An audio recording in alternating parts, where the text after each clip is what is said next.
Hi, we're now talking with Tim Modie of the Tampa Generals rugby team. Tim, how long have you been playing the game of quad rugby?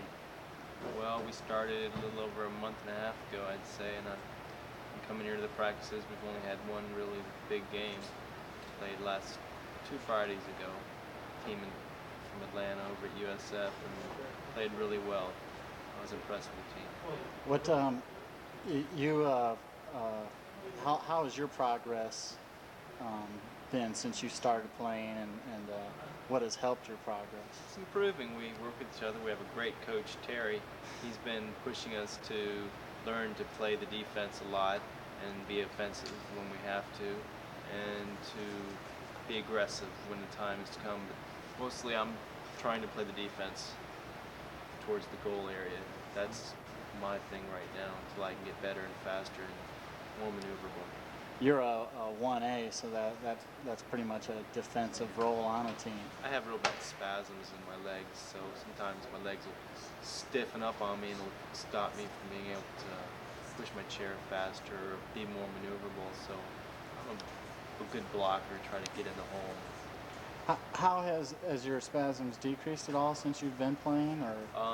After the hour of playing, they start to decrease once I get more maneuverable and start moving around, and they start to slow down a little bit. Yes, it gets better. Have you are you learning every week about the game, or Every week I learn more between everybody putting their ideas together and coaching and the ref and everybody.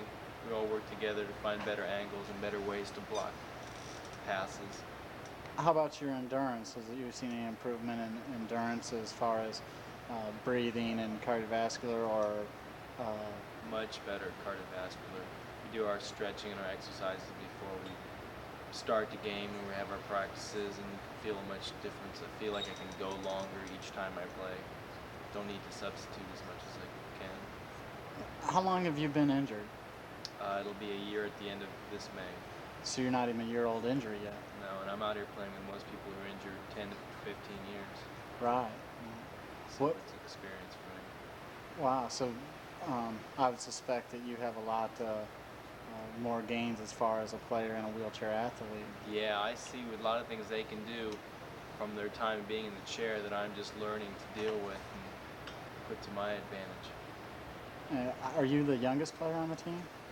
Um, yes, I think I am. I think everybody's in their late 20s, early 30s. I'm only in 23. What? How is your wheelchair per se to the other players, as far as built for sports and this kind of game? Well, this chair is new to me, and they're dealing with chairs they've been in for a long period of time. Some are more faster and maneuverable. This one's still new to me in my everyday living, so I'm just getting used to it, much less coming out here and playing a sports game in it. But it's doing pretty good. I've made some modifications in the past couple of weeks to try to make it a little faster and easier for me to get around. What modifications specifically did you do to it? Well, when I first left the hospital, I had to have pegs put on my wheels so I could push the chair much faster and much easier after I got out. But recently I took the pegs away and put a small foam surface. I had big fat airmatic casters in the front wheels, and now I've got rid of those and put just hard rubber casters, and it makes it much faster and easier for me to maneuver. It's more mobile. It doesn't have as much absorption. Exactly. You can move across the floor faster. Knobs don't set me off balance when I get into a faster speed, and the hard rubber wheels make me able to turn and maneuver much quicker. Uh-huh. Florida Shackelford says as a result,